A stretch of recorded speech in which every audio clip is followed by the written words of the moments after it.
تو دوست آپس میں، ایک عالم تھا دنیا سے چلا گیا، خواب کے عالم میں دیکھا، کیا دیکھا کہ عالم ہے، برزخ میں بیٹھا ہوا ہے، نعمتیں ساری ہیں، لیکن ایک بچھو ہے جو اس کو کاٹ رہا ہے۔ رو کر کہنے لگا، دوست مجھے اس بچھو سے بچاؤ۔ تو میں آپ کو کیسے بچا سکتا ہوں؟ آپ عالم تھے، آپ کے اوپر یہ عذاب کیوں ہو رہا ہے؟ یہ تو ایک دن ایک موچی کے پاس گیا تھا جوتیاں بنانے کے، پیسے نہیں تھے جیب میں نے کہا کل آ کر آپ کو دے دوں گا، پیسے لینا بھول گیا، اگر ہو سکے تو میری طرف سے جا کر اس موچی کو پیسے دے دینا۔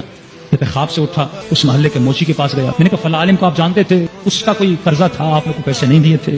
کہاں، ایک دن آیا تھا، جوتی بنائی تھی، اس کے پیسے میرے پاس رہتے تھے، مجھے خبر ملی کہ وہ مر گیا، میں اس کے بیٹے سے جا کے ملا، میں نے کہا بابا نے کوئی وصیت کی تھی کہ کس سے کیا لیا ہے اور کس سے نہیں لیا؟ کہ نہیں بابا نے کوئی وصیت نہیں کی۔ کہتا میں نے دل میں کہا یہ کیسا عالم ہے کہ لوگوں کا حق کھا کے بیٹھا ہے لیکن اس نے ایک وصیت بھی نہیں کی۔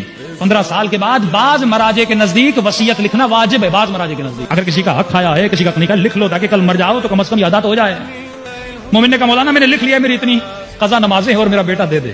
ایران کا واقعہ ہے، مولوی صاحب نے وصیت پڑھی، اس میں لکھا ہوا تھا کہ اتنا میرے بیٹے کا، اتنا میری بیٹی کا، اتنا غریبوں کا، اور آخر میں لکھا ہوا تھا کہ میرے بینک میں جو پیسے پڑے ہیں اس میں سے اتنا اماؤنٹ میری قضا نمازوں کے لیے ہے، میرے قضا روزوں کے لیے ہے، اس کی جاری میرے مرنے کے بعد پڑھائے جائیں۔ مولوی صاحب نے بیٹوں کو کہا بھائی آپ کے باپ نے وصیت کی، انہوں نے کہا قبلہ صاحب کہ خود نہیں پڑھی تو ہم کیوں پڑھائیں؟ تو مرنے سے پہلے خود اپنا بندوبست کر کے جاؤ، اولاد کے بھروسے پہ خود کو مت چھوڑ کے جاؤ، کسی متدین آدمی کو کچھ دے کر جاؤ، بھائی میں اگر مر جاؤں تو میرے یہ چیزیں ہیں، واجبات ہیں، ادا کر کے جاؤ۔